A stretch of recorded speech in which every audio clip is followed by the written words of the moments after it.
Баршаңызға қайырлы күн. Сіздермен Айгерім, менің каналыма қош келдіңіздер. Бүгінгі видеода салмасында асқабағы бар өте дәмді самсалардың рецептісін көрсететін боламын.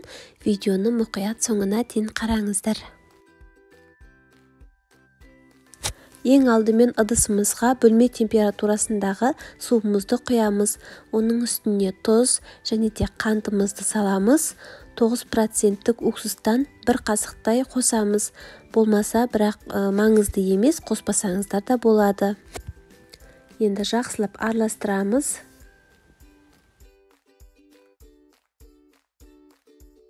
Келесі ерітілген сары майдан шамалы құямыз. Одан кейін ұнымызды қосып, жақсылап қамырымызды илейміз. Ең алдымен осылай шанышқының көмегімен жақсылап араластырып алып, одан кейін қолымызбен кәдімгідей қамырды илейтін боламыз. Самсаның құрамына керекті заттарды астындағы описание бөліміне жазып қалдырдым. Сол жаққа кіріп қарасаңыздар болады. Мінекей қамырымызды илеп болдық. Енді бетін жауып демалдырып қоямыз. Ол уақытта біз салмасын дайындайтын боламыз. Бізде салмаға асқабақ және де 2 дана пияз ғана қажет. Қалауларыңыз бойынша ортасына кәдімгі фарштан қоссаңыздар да болады. Картоптан қоссаңыздар да болады. Бірақ мен тек қана осылай 2 нәрседен ғана жасаймын. Ең алдымен асқабақты видеодағыдай 4 бұрышты етіп турап аламыз.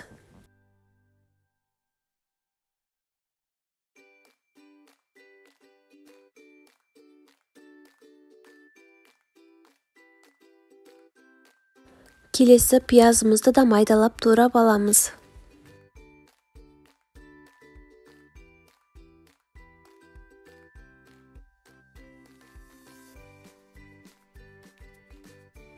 Міне барлығын турап дайындап алдық. Енді дәміне қарай тұз және де қантымызды саламыз. Және де зира болса, егерде бір қасықтай қоссаңыздар, ерекше бір әдемі дәм беріп тұрады. Және де 100 граммдай сұйық майымызды құямыз. Оның үстіне кәдімгі қара бұрышты қосып, жақсылап араластырамыз. Міне біздің салмамыз дайын болды, өте оңай жасалады, бірақ самсаларымыз енді дәмді болып шығады. Енді қамырымызды 2 бөлікке бөліп жақсылап илейміз. Құрметті менің қыз-келіншектерім, астындағы подписаться батырмасын басып, менің каналыма тіркеліп алыңыздар. Алдағы уақытта сіздермен көптеген рецепттермен бөлісетін боламын.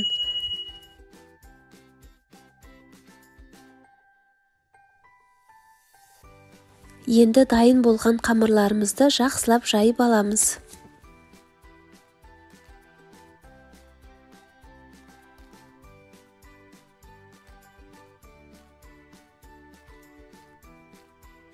Міне бұл бірінші қамырымыз дайын болды.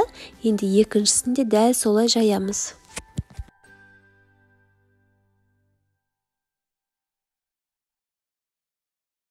Бірінші жайылған қамырдың бетіне ерітілген сары майды құйып, барлық жағына жеткілікті етіп жағып шығамыз.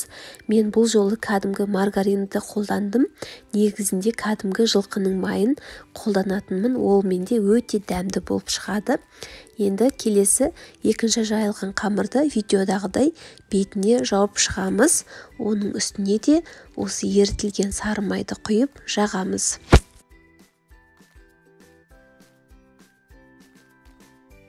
Міне барлық жағына жағып шықтық. Енді видеодағыдай тығыздап, жақсылап орап шығамыз.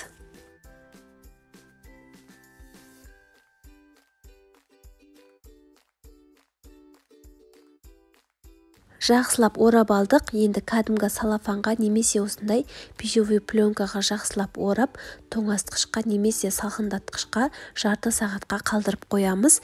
Кәдімгідей біздің майларымыз осы қамырға сіңіп әдемі болып тұрады.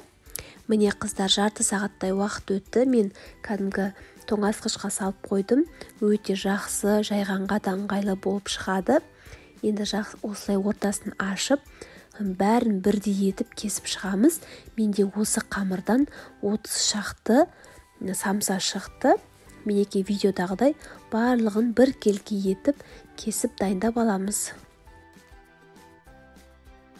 Дәл осылайынан жасап, кәдімгідей тоңазытқышқа ұзақ уақытқа сақтай берсеңіздер де болады. Кез келген уақытта алып, самсаларыңызды жасай бересіздер.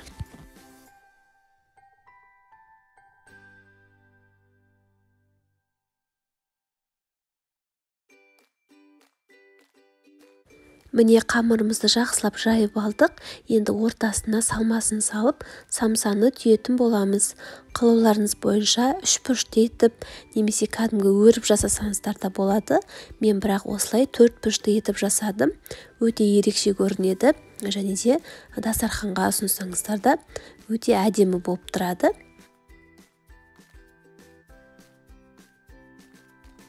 Қалған қамырларымызды да дәл солай жақсылап түйіп шығамыз. Енді формаға пергамент қағазын төсеп, самсаларымызды жақсылап орналастырамыз. Және де жұмыртқаның сарысы мен шамалы сүт қосып, жақсылап араластырып, бетіне жағып шығамыз.